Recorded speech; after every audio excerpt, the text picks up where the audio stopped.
everyone, this is Neetu Rishi, your host at the Passionpreneur show, where we invite guests who are the difference makers and who have converted their passions into thriving business and are inspiring other people. And you know a little bit about me. I'm the CEO and founder at The Success Store. It's a coaching academy for youth and adults where I shape their future and I help them also find their passions. That's why we do this talk show, so that we can inspire you all as a community. But before we welcome our guest, let me thank our sponsor for the episode for today. Fly. First, Love Yourself is a show for you, a stage waiting for you, a platform crafted for you, an experience for a lifetime, where you don't have to fit in the criteria set by society of height, weight, age, size, or looks. What matters is just love yourself and be yourself as you are, the limited edition, and show the world that you are worthy. Bring your passion, your hobby, your business, your talent, your bucket list. Let's not settle at being a model. Let's be a role model. Let's celebrate you. Let's create memories together. It's always a thankful note to the sponsors who are able to help us to take care of the logistics so that we can bring these stories in front of you. So let's welcome our guest for today. But let me ask you a question. How many of you have ever thought of climbing a Mount Everest? We look in the videos, we look in the pictures, and we see, oh, wow. But very few are able to take that challenge and reach there. And today, you are going to be lucky because we have our guest for today, Mr. Rajan Dwivedi. Hi. Hi. Thank you so much for being here. Awesome. Thank you so much. A little about him.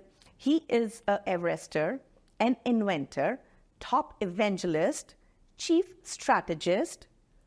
Too many complicated words, but thankfully my vocabulary is good. Digital officer, innovation, and an inspiration leader. But yes, one word, if I would have to give you one word, would be definitely an inspiring person, because you never know how many people are you going to inspire. So, what was the day when you decided Mount Everest is calling you? Tell us more about this journey, how it started. Our audience are keen to know that. So thank you so much, Neetu, for having me here. So we all learned about Everest as a child, as a young kid. But my defining moment was in November 2014 when I went to see Everest through a tourist flight. Okay. And then I got a Everest flight certificate. And I framed it in my home office. But I think that defining moment when I saw the Everest, I started feeling like it is attracting me. It is like a super magnet, as if it is calling me. I was hearing the siren song of Mount Everest. And that's where the seed was germinated. But you were already in a corporate job. Yes, I have been in a corporate job for more than 25 years. Wow. I have worked in Microsoft for 21 years. And, So you said goodbye to a job like working in Microsoft? Absolutely. I think my job was a passion. I believe that I would not be happier if I'm not working, in my role as a digital officer, leading the digital innovation in the digital landscape. So, but overall, it started hindering, my dream. And I was possessed by Everest, and I was not willing to give it up because I was climbing mountains, and then COVID came, it halted my juggernaut. So I had to quit the job because for climbing Everest, it is a 70-day expedition. It is. That's what I was about to ask. See, it's very easy to follow a passion like singing or dancing because you just take few hours from your day or a week and you're able to, pursue that.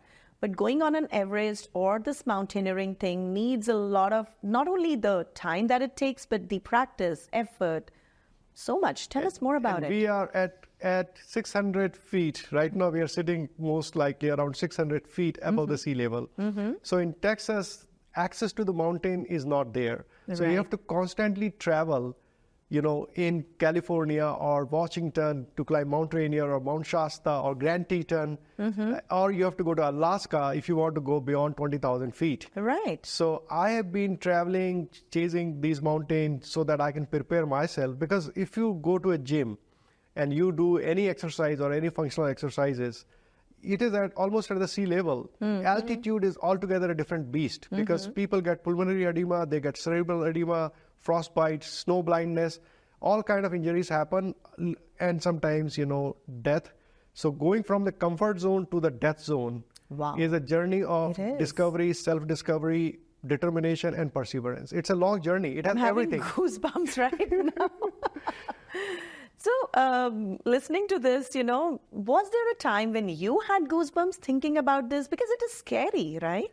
Yeah, so definitely. I mean, when you are surrounded by 360 degrees of, natural theater, world-class peaks like Nubutse, Lhotse, the fourth highest mountain in the world, Pumori, Lingtran, and Lola Peak, that itself will give you the goosebump. But I think, once you are on the summit, it's altogether different type of, realization. It's a pivotal moment. It's a epic moment of your life. When you are on the top of the world, it gives you goosebump. I got goosebump almost every single time when I saw Mount Everest, when I was trekking towards it. Every time, every view, it was like, hey, this is my goal. This is my dream.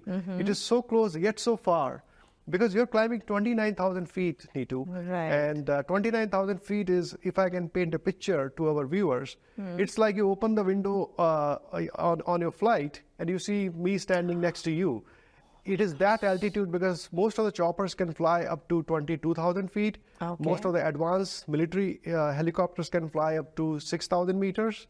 And the only commercial jets, the flight that we take to, let's say, internationally, can reach beyond 25,000 feet. So that's the altitude. That's why it is called death zone. Right. Because every breath is vital, every step is hard earned, and time is nobody's friend. Time is everyone's enemy. The more time you spend, there is a chance some mishap will happen. So you have to go fast, tag the summit, cheat your death, and come back live so I can share my experiences. So you can't even stay there for longer. You just touch it, take a picture, and Yeah, I mean, if weather is good, sun is warm. You can't eat Maggie sitting there. No, you can't have tea or you can't have Maggie. If I have to go to that place, I definitely want to sit and eat Maggie and then come back. Yeah. So if that's not happening, cancel. I'm not going. But I'm sure, see, we are talking here, smiling at this, but I know the exact thing. I can't even feel because you have felt that. I'm sure you must have made so many sacrifices. Nothing is called overnight success. There must be so much sleepless nights and that hard work. Tell us about all the sacrifices because our audience, they get, when they listen to their stories, they get ignited, especially our young generation, that I can also do it. Yeah. But I want them to know what sacrifices you made to follow this passion. Yeah, so in terms of sacrifices, first of all, when you're climbing mountains, these mountains take 20 days to 28 days to 70 days, like Mount Everest, okay? So first is, going away from your family. I'm a committed family man. Going away from the family, going away from your kids, going away from your dog. I sometimes miss my dog more than my kids. That's the reality. But, that is one part. The other part is the resources. Everest can take anywhere from $70,000 to $125,000, climbing. So you have to give your time, you have to put your resources, and then all kind of risk. Everest can give you the greatest joy of life, most happiness. You can have a sense of self-worth, but Everest can also break hearts. Everest can also have disasters. Everest, have the history of, so when you go there, you learn from others, and although, you may not be in that situation, but a lot of other people have made sacrifices. So overall, it's time, it's money, it is, the passion that you need. You have to be truly drawn by Everest. And then you're homesick as well because you don't get that food that you eat at home, right? We Indians, I'm sure. Yeah. When my son started his college and the first year he was in the dorm, He said, Mom, I miss dal makhni. I want to come home. Yeah. Only because of that reason, because we have grown with that. Oh my gosh. And then I'm just curious to know, so that our audience also gets to know, are there organizations who sponsor people? Because you said there's a lot of money involved, right? So do you get sponsors, or it is your own, you have to break your own bank? I did not ask any cent from anyone. I just put my own money on the line. The other thing is, of course, a lot of young people, they don't have those resources, and they are seeking a sponsorship. But once you take the sponsorship, I think there is a more pressure for you to show the results. So the money is needed for what? For your outfits, for the logistics, weapons, what all you need? I6 is definitely a weapon. So money is needed. You are paying $15,000 to Nepal government for the permit fees. Okay. You are paying your Sherpa's salary for 2 months.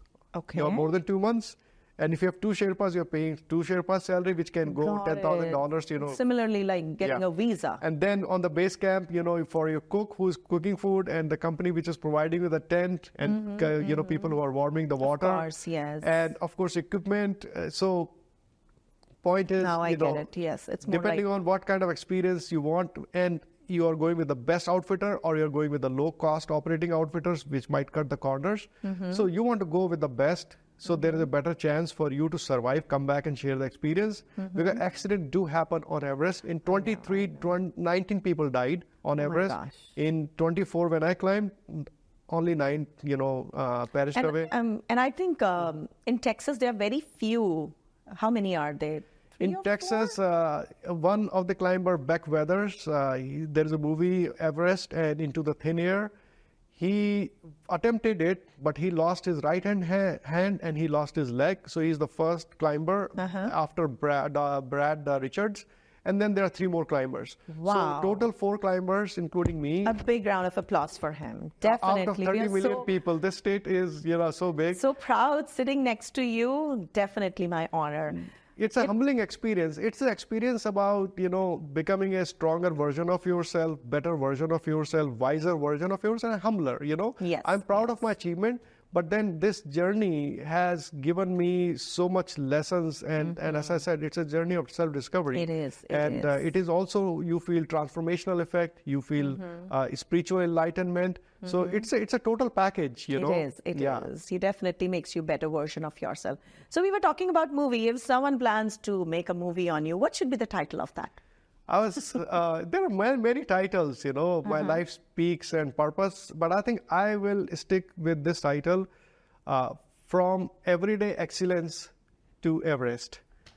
Everyday Excellence to Everest. EEE. Very nice. Yeah. This reminds me of my, we always talk about Wednesday Voice series that I recently started, where I post a personal growth, and I call it a magic formula, which goes with these abbreviations, right? So I got my next one, so EEE.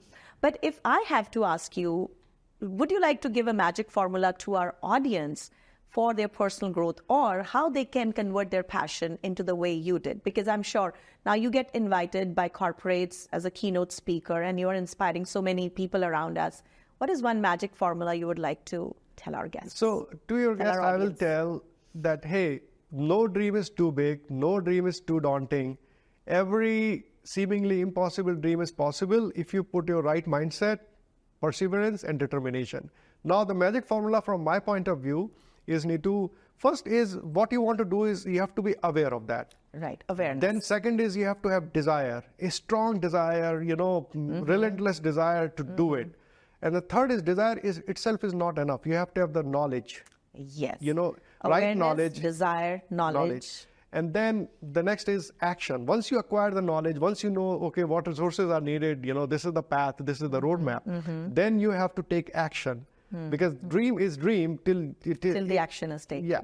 And once you take action, then you also need to do assessment and check, evaluation. So reinforcement, whatever lessons you learn through mistake or errors or, you know, gaps, you have to reinforce. Right. So awareness, desire, knowledge, action, reinforcement. Very nice. Yes, this is amazing.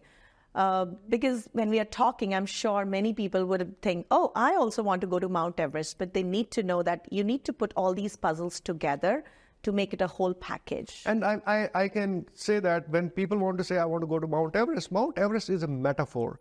It is more than a metaphor, because every species, every human is climbing to a higher form, whether to deal with the challenges or struggles, or, for personal growth, or for spiritual elevation. Every species, they climb in some form to evolve, Right. So every person is climbing some mountain, inner mountain or outer mountain. And that's what life is, It You're not is. staying put, you're moving, you're climbing. It is.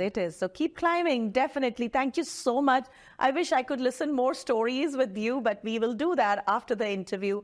But for our viewers, please follow this. If you have a dream to follow, put your action. We bring these stories so that you can be inspired, but at the same time, not just inspiration, you have to put your hard work. So plan it, and then nothing is impossible. So keep following your passions. And coming towards the end, thank you to our sponsor for this episode. If you know someone who can fit into this show, the Passionpreneur show, where people convert their passion into business, you can reach out to me at 469-988-4134. With that, signing off, your host, Neetu Rishi. Thank you so much for being here. Thank you so much, Neetu.